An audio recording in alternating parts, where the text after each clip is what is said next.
Hey, what's up guys, Midar True Good Development. I'm renovating this kitchen, and what I'm doing now is adding Lightrail molding. That's the molding that goes at the bottom of the wall cabinets. It gives it a really nice look, a fuller look.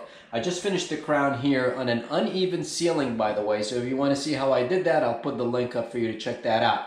But for now, we're gonna go ahead and get into some Lightrail, so check it out. Okay guys, so let me show you the Lightrail molding. This is what it is, okay? It's also called and I just found this out, a wainscot cap. Wainscot cap. So anyways, this goes like that, and it dresses up your cabinet, gives it a nice complete look. If your cabinet has any style, okay, most cabinets will have a face onto them like this on the box that comes out. So you would have to notch this out so you have a flush molding, right? Because otherwise, if you leave it that way, then you have a 1/4 of an inch gap all the way back to here, which obviously doesn't make sense. So I use an oscillating tool. I'll show you how I'll notch this out. Of course, I have to cut this back a little bit. I just cut it just to give you guys an idea of what it looks like. Another tip is while you have it up, you can measure exactly right here. You can see my measurement where I need to notch. Just kind of right up top here. You could leave a little bit of a gap, that's fine, because you're gonna caulk around it just to clean it all up, okay? So that's gonna be that's basically gonna be what we need to take out, this piece right here.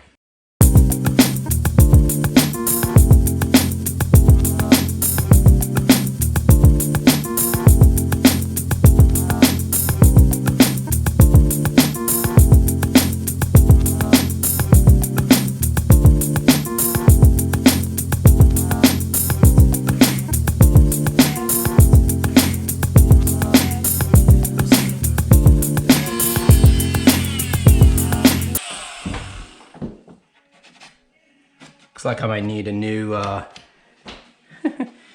new blade. I just put this thing on not too long ago. Anyways, what I need now is to cut my trim piece right here. Okay, so I got this piece, and I went ahead and did this piece too. And we'll see how things work out.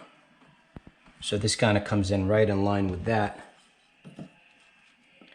And this butts right to it. That's a perfect outside corner. The trick to this is, again, when you're measuring to cut this piece, go off of this raised style, okay?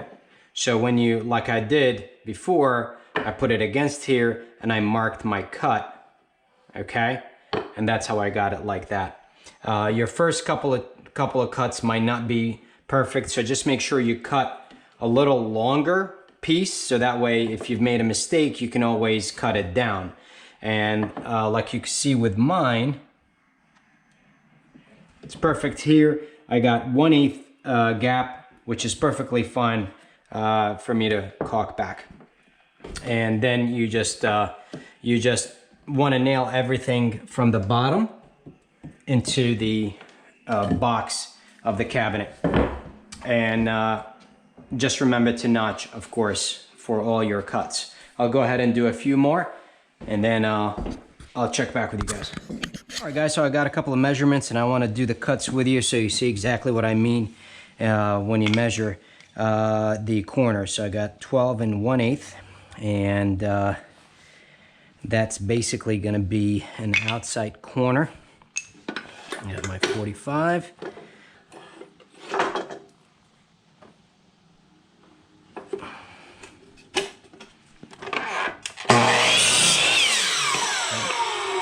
That's one piece, and it's a 12 1/8. So I'm not gonna measure that from here, okay? I'm gonna measure that from here, okay? Because remember what I said, you use this style or this raised style for your measurement. This is gonna go underneath the cabinet. This is what's going to be exposed from this point out. So you use this to measure. So 12 1/8, we're gonna go right here.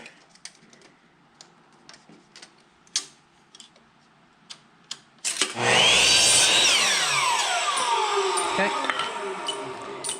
There you go, that's that. And I have a 38.58 return. So I'm gonna do it a little bit longer, just in case. Because whenever you have a corner, sometimes you might have to move up or down if it's not a perfect 45. 38 and 3/4. And I mark it right on the style right here. So I know from this point I need to go out at an angle.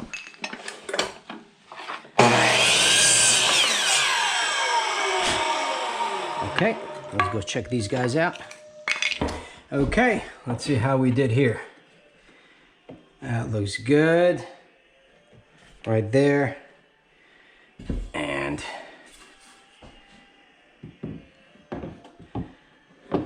this guy slides right in. That's a perfect angle. Here's what I was talking about, that you never almost get a factory cut 45. Look at that, that bends out a little bit. So when I made this a little longer, is again, in case I need to bring this out further to make up for that difference, then I have the room, and in fact, it looks like it's perfect, but I cut it a little bit long. So that way, if I need to make up for any imperfections, I can do that. By the way, usually, first off, you might not find this at Lowe's or Home Depot. I ordered these from the lumber yard here, and you can make this from one buys. Two, if you have a router, you can run a cove cut on it and then maybe add a style to it. It is time consuming, and I got these primed, $1.60, what was it, $1.65 a linear foot. So I mean, you know, between, even if you go and buy one buys, your 1x2s, you're probably spending about $1 a foot. So for the delta, for the difference between the two, I would much rather have this already cut, done, makes the job go much faster. And I usually do paint my trim before putting it up, but I want it to be done installing and painting the same day. So had I painted these, I would not be able to cut them and do what I need to do with them. So I'm just gonna go ahead and hang them up.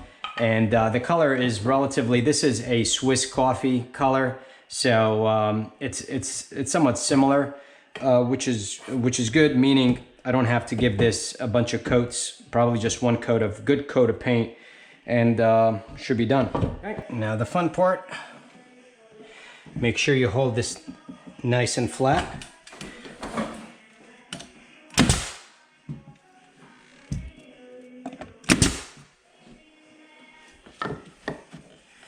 Okay, and whenever you're doing corners, make sure you match the corner first before you nail the back.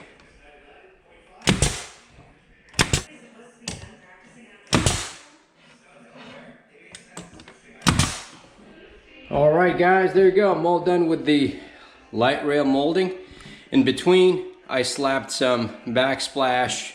I forgot to actually record the ending of this video, so that's why you have the backsplash here. You didn't have it before. Anyways, this is the Lightrail molding after a coat of paint, of course, caulking and polyacrylic, which I usually spray on my finished woodwork just to give it more durability. All right, that's that. I got this up here. Got this corner. Had to throw a quick notch in here to account for this guy. And that's it. Hope you like it. If you guys did, give me a like, show some love, subscribe to the channel if you haven't. If you're into real estate flips or want to learn how to do those, make sure to check my other videos. I talk a lot about that, as this is what I do full time. Check you guys out on the next one.